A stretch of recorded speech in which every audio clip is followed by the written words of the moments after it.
Junko Furuta was a 16-year-old girl from Japan who was subjected to 44 days of rape and torture before passing away while in the custody of her captors on November 22, 1989. The case of Junko Furuta, which became known throughout Japan as the concrete-encased high school girl, gained national attention due to the extreme brutality and torture that she was forced to endure until her untimely death.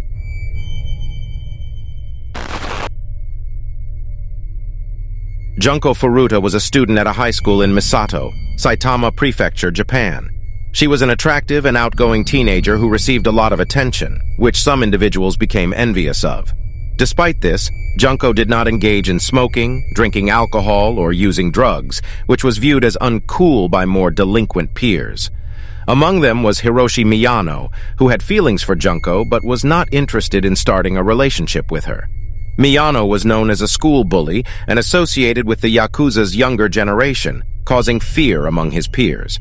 However, Junko still declined his advances, displaying her bravery by refusing him. Junko Furuta was abducted on November 25, 1988 by 4 adolescent boys, including Hiroshi Miyano. They transported her to a residence in the Ayase district of Adachi, Tokyo, which belonged to the parents of one of the kidnappers. During her captivity, Junko Furuta was coerced by her captors to contact her parents and inform them that she had run away and was staying with a friend, but that she was safe and not in danger. Although she was frightened and unable to comprehend the situation, Junko followed their instructions to avoid a potential search for her.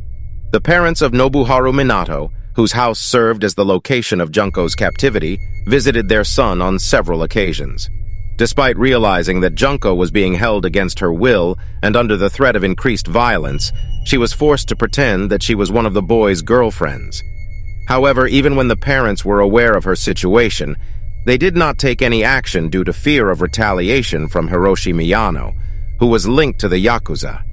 Junko Furuta endured horrific abuse and torture during the 44 days she was held captive after being kidnapped. The list of atrocities she was subjected to is as follows. She was constantly kept naked and humiliated.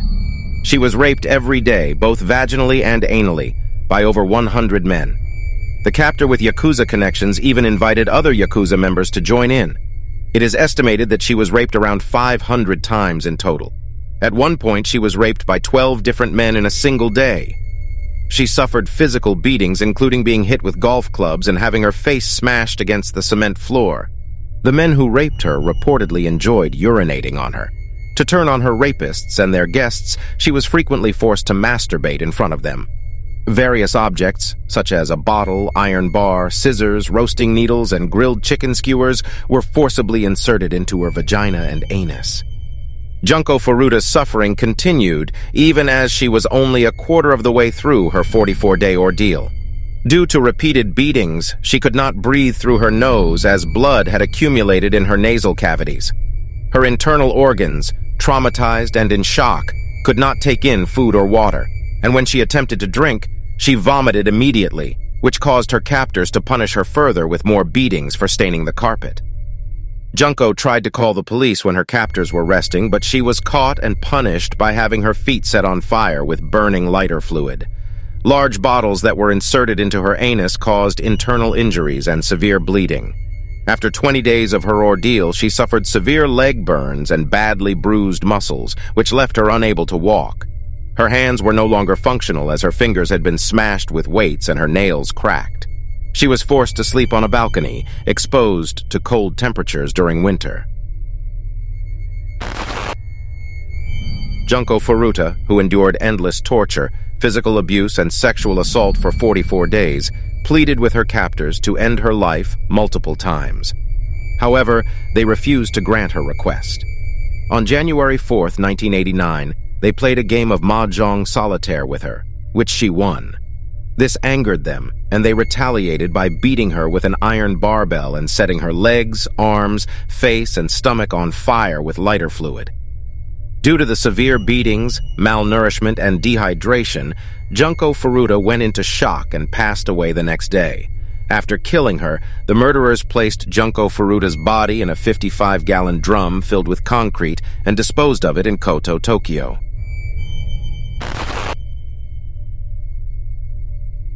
The four main captors who kidnapped, tortured, raped, and murdered Junko Furuta were not named by the Japanese court because they were juveniles. However, the Shukan Bunshun magazine identified them, arguing that after committing such horrific crimes, they do not deserve human rights protection. The perpetrators included Hiroshi Miyano, 18 years old at the time of the crime, changed his name to Hiroshi Yokoyama. Joe Ogura, 18 years old, changed his name to Joe Kamisaku. Shinji Minato, 16 years old at the time of the crime, also known as Nobuharu Minato, and Yasushi Watanabe, 17 years old.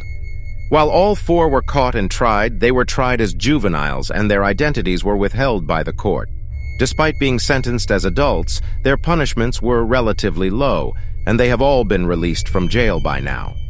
3 of the boys served less than 8 years, while the leader initially received a 17-year sentence, which was later increased to 20 years by Judge Ryuji Yanase after an appeal.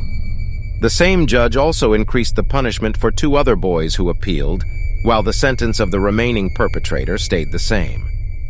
All 4 perpetrators are currently in their late 30s and out of jail.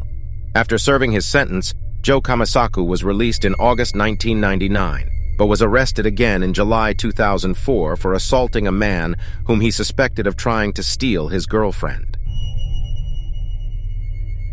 Junko Furuta's brutal torture and murder gained worldwide attention and has been the inspiration for several movies and books. One of the most notable movies is the 1995 film Joshikose Konkurito Dume Satsujin Jiken, also known as Concrete-Encased High School Girl Murder Case, directed by Katsuya Matsumura, and featuring Yujin Kitagawa, a member of the band Yuzu, as the main perpetrator. Another film based on the events leading to Furuta's murder is the 2004 independently produced Japanese movie Concrete. Additionally, 3 books by Japanese authors were written about the case. Despite claims that the story is a hoax, the horrific events surrounding Junko Furuta's torture and murder did indeed occur and are not fabricated. Thanks for watching. If you enjoyed this video, please don't forget to give it a thumbs up and subscribe to my channel for more content like this. Also, make sure to click the notification bell icon so you never miss an upload from us. Thank you again for watching, and I'll see you in the next video.